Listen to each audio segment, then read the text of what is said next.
여러분 혹시 워렌 버핏이 은퇴했다는 이야기 들으셨나요? 맞습니다. 2025년 5월 버핏은 버크셔 해서웨이의 CEO 자리에서 물러나겠다고 공식 발표했습니다. 언론들은 일제히 전설의 은퇴라고 떠들썩했죠. 그런데 좀 이상합니다. 은퇴했다면서도 버핏은 여전히 뉴스에 등장하고 버크셔의 중요한 결정에도 이름이 오르내리고 있습니다. 그리고 투자자들도 여전히 그를 회사의 심장처럼 여깁니다. 왜일까요? 사실 워렌 버핏은 은퇴는 했지만 손을 놓은 건 아닙니다. 그는 CEO 자리만 넘겼을 뿐 버크셔 해서웨이의 투자 철학과 방향, 심지어 후계자에게까지 자신의 정신을 고스란히 넘겨주는 과정에 머물러 있습니다. 마치 학교 교장이 퇴임하고 나서도 이사장으로 남아 중요한 일은 여전히 관여하듯이 말이죠. 한번 생각해 보세요. 올해로 94세인 워렌 버핏. 이쯤 되면 누구든 쉬고 싶다는 생각이 들 법도 한데 그는 왜 회사를 여전히 챙기고 있는 걸까요? 그 이유는 단순합니다. 그는 이를 단순한 생계가 아닌 삶 그 자체로 여겼기 때문입니다. 그의 오랜 파트너 찰리 먼거는 생전 이렇게 말했습니다. 우리는 일하느라 노는 걸 잊은 게 아니야. 우리는 일 자체가 재미였고 그것이 곧 우리의 놀이였지. 놀라운 이야기죠? 이 말은 워렌 버핏에게도 그대로 적용됩니다.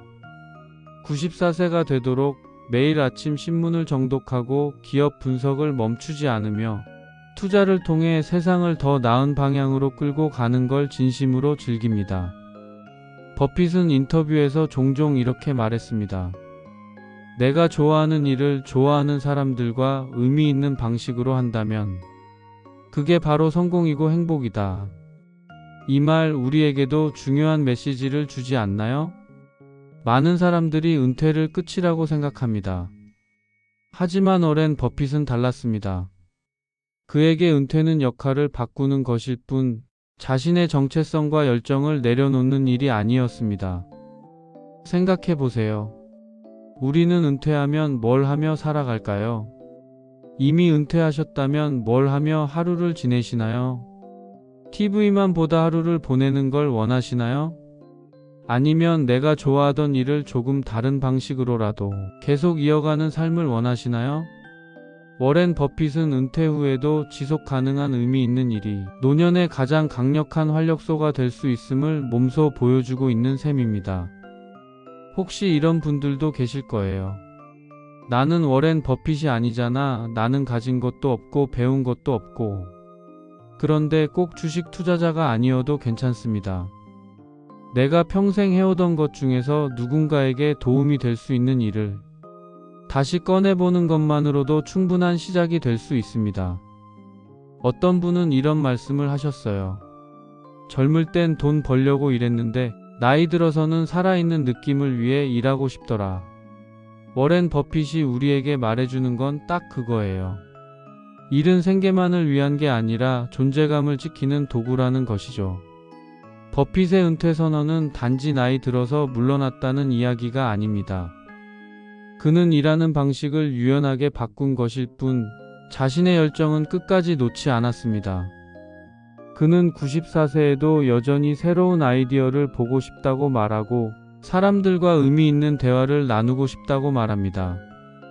그런 태도가 그를 세기의 부자로 만들었고 무엇보다 행복한 노년을 만든 게 아닐까요? 여러분은 어떤 은퇴를 꿈꾸셨나요? 단순히 쉬는 삶이 아니라 내가 살아있음을 느끼게 해주는 무언가를 갖고 싶지 않으신가요? 저는 워렌 버핏의 은퇴 이야기를 들으면서 문득 이런 생각이 들었습니다. 나는 은퇴하고 나서도 과연 살아있다고 느낄 수 있을까? 그냥 숨만 쉬는 게 아니라 정말 살아있다고 느끼는 삶 말이죠. 많은 분들이 은퇴 후를 이렇게 상상하곤 하죠. 아침에 눈 뜨면 라디오 틀고 커피 한 잔 마시고 가끔 친구 만나고 손주들 재롱 보고 그렇게 조용히 보내면 되지 않겠어? 그런데 실제로 은퇴하고 나면 말이죠. 그 조용함이 어느 순간 허전함이 되고 그 허전함이 내가 무의미해진 건 아닐까 하는 생각으로 이어질 때가 있습니다. 제 친구 형님은 40년 넘게 회사를 다니다가 65세에 정년퇴직하셨습니다.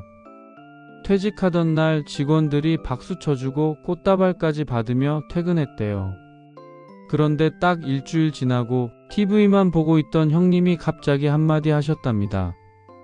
이상하다. 내가 이제 뭐 하는 사람이지? 사실 은퇴 이후에 살아있음을 느끼는 건 대단한 변화나 업적이 필요한 게 아닙니다. 오히려 작고 일상적인 의미를 찾는 것이 중요해요. 여기 많은 은퇴자분들이 공통적으로 말하는 살아있다고 느낀 순간들을 몇 가지 소개해 볼게요. 첫 번째로, 작지만 꾸준한 책임을 가지는 것입니다. 누군가는 퇴직 후 텃밭을 가꾸기 시작했습니다.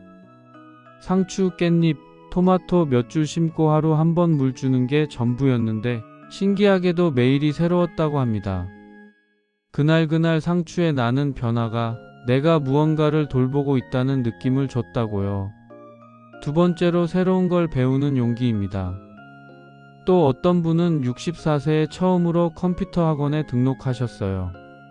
처음엔 글자 입력도 어려워했지만 지금은 스마트폰으로 손주 얼굴도 보고 AI를 활용해 블로그에 글도 씁니다. 배우는 건 단순한 기능이 아니라 나도 아직 가능성이 있구나라는 확신을 주거든요. 세 번째, 남에게 도움이 되는 일을 해보는 것입니다. 서울에 사는 김 선생님은 은퇴 후 매주 2번씩 초등학생들에게 무료 영어 수업을 하고 계세요. 선생님, 나 100점 맞았어요. 라는 한마디가 많은 활력소가 된다고 하시더군요. 내가 누군가에게 여전히 필요하다는 느낌. 그게 사람을 살아있게 만듭니다. 네 번째, 일은 멈춰도 수입은 멈추지 않게. 물론 현실도 중요하죠. 경제적 여유가 없는데 무슨 텃밭이고 학원이냐 라는 말 정말 현실적입니다. 그래서 요즘은 많은 분들이 작은 수익 활동을 겸하십니다. 예를 들어 집에서 유튜브로 정보 공유하기, 온라인 마켓에서 직접 만든 수세미 팔기, 블로그에 글을 올리고 소액 광고 수익 얻기. 이런 걸로 한 달에 10만 원만 벌어도 그 돈이 내가 만든 결과라는 데서 오는 뿌듯함이 있죠. 물론 경제적으로 도움도 되고 말이죠.